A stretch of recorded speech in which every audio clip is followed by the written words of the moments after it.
Assalamualaikum warahmatullahi wabarakatuh. Kali ini kita akan belajar tentang aturan sinus.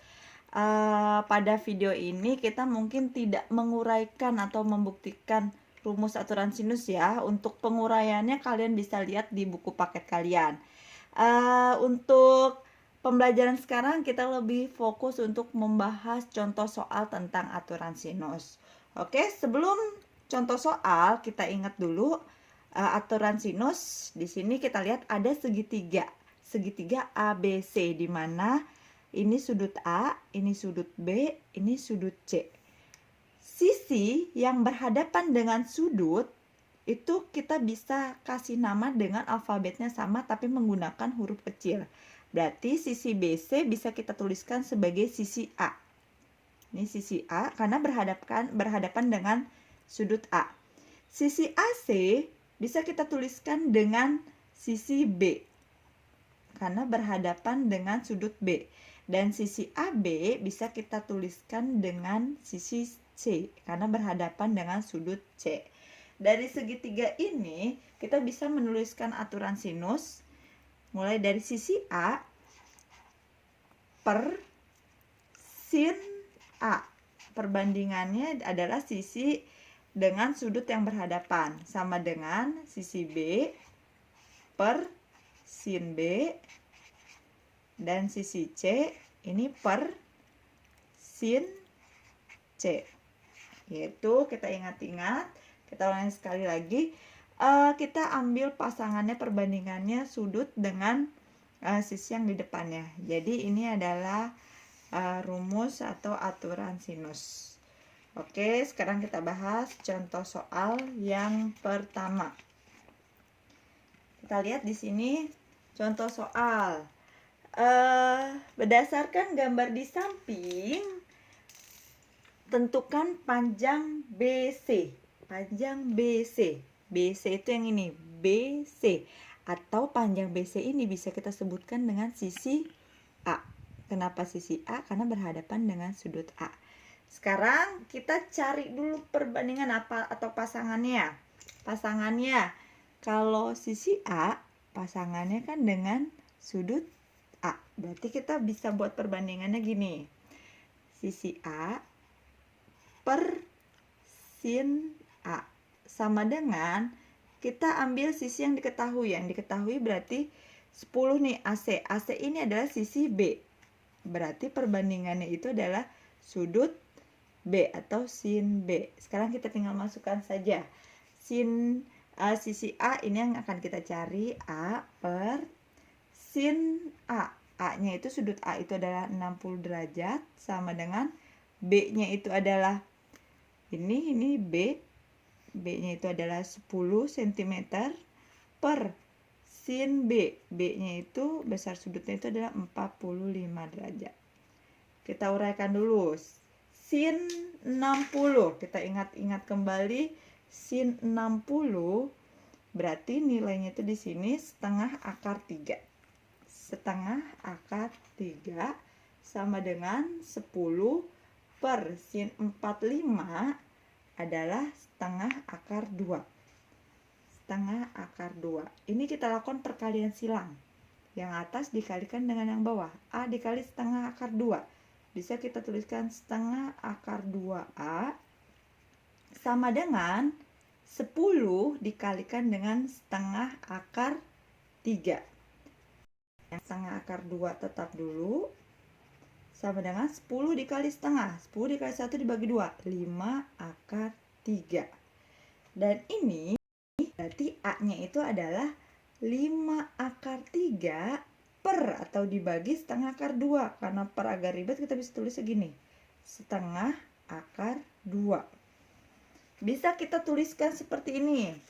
A sama dengan 5 akar 3 dibagi ini bisa kita tuliskan gini. 1 dikali akar 2 kan akar 2 per 2. Kalau operasi pembagian, ini cara mengoperasikannya kita rubah menjadi bentuk perkalian lalu dibalik. Akar 2 per 2 menjadi 2 per akar 2. Lalu kita tinggal kalikan saja. A-nya berarti 5 dikali 2, 10, berarti 10 akar 3. Yang bawahnya yang ini kan anggap aja per 1, berarti 1 dikali akar 2 per akar 2. Ini hasil A. Tapi ini belum rasional. Kenapa belum rasional?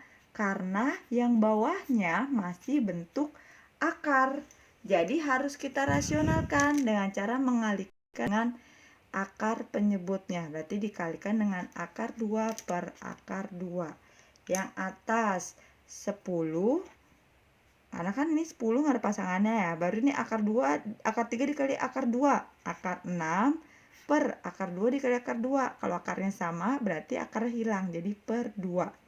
Ini 10 bagi 2. 5. Akar 6-nya tetap. Berarti panjang sisi A adalah 5 akar 6.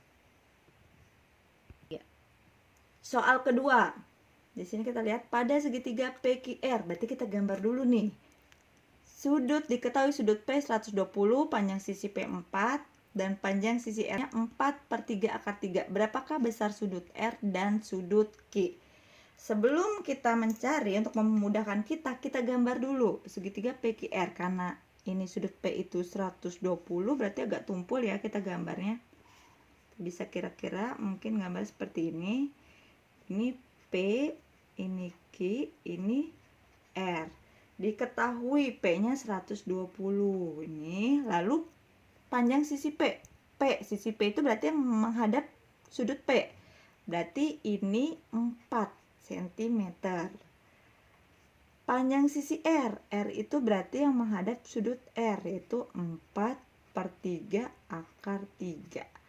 Berapakah besar sudut R dan sudut Q? Sekarang kita buat perbandingannya dulu. Yang sudah ada pasangannya, ini 4 dengan 120. 4 dengan 120 berhadapan ya. Bisa kita tulis perbandingan aturan sinus gini, 4 per sin 120. Lalu kita gunakan sisi yang diketahui satu lagi. Yang diketahui satu lagi nih, 4/3 akar 3 per. Berarti di sini sin pasangannya itu adalah sin R. Kita kalikan silang. 4 dikali sin R. 4 sin R. Lalu sin 120 dikali 4/3 akar 3. Ini sin 120 belum kita cari ya. Dikali nanti 4/3 akar 3. Ini masih 4 sin R. Sin 120. Kalau kalian lupa bisa menggunakan 120 tuh di sini, berarti nilainya tuh di sini setengah akar 3. Setengah akar 3 dikali 4/3 akar 3. 4 sin R sama dengan, kita kalikan dulu yang pecahan. Atas dikali atas, 1 dikali 4, 4. Per 2 dikali 3, 6. Akar 3 dikali akar 3, karena angkanya sama berarti akarnya hilang, jadi 3. Berarti ini 4 sin R-nya tetap dulu. 4/6 kali 3. Ini bisa, ini bagi 3, ini 1, ini 2. Jadi 4 dibagi 2. 4 dibagi 2 itu adalah 2. Nih lanjut sini. Jadi 4 sin R sama dengan 2. Berarti nilai sin R adalah 2 dibagi 4. Atau bisa kita sederhanakan 2 dibagi 4 adalah setengah. Kita ingin mencari sudut R. Ini untuk mencari R-nya berapa besarnya, berarti kita harus cari ars dari sin setengah. Atau bisa ditulisnya gini, inverse dari sin setengah. Artinya nilai sudut sin berapa yang nilainya setengah? Yang nilainya setengah ini ada di sini dengan di sini. Jadi karena pasti jawabannya segitiga lancip, pasti di bawah 90. Berarti nilainya itu adalah sin 30 derajat. Nilai R-nya sudah ketemu. Di sini udah kita tahu nih, P-nya itu adalah 120 derajat, R-nya itu 30 derajat. Berarti Q-nya itu adalah Yang jelas kalau penjumlahan semua sudut dalam segitiga jumlahnya itu harus 180 derajat. Kalau P-nya sudah 180, lalu R-nya sudah ketemu 30, berarti Q-nya itu adalah 30 juga. Sehingga kalau dijumlahkan 6, 7, 8, 180. Ini jawabannya. Sudut R-nya 30, sudut Q-nya juga 30 derajat. Oke, untuk pembelajaran kali ini kita hanya ngebahas 2 contoh soal tentang aturan sinus. Terima kasih. Assalamualaikum warahmatullahi wabarakatuh.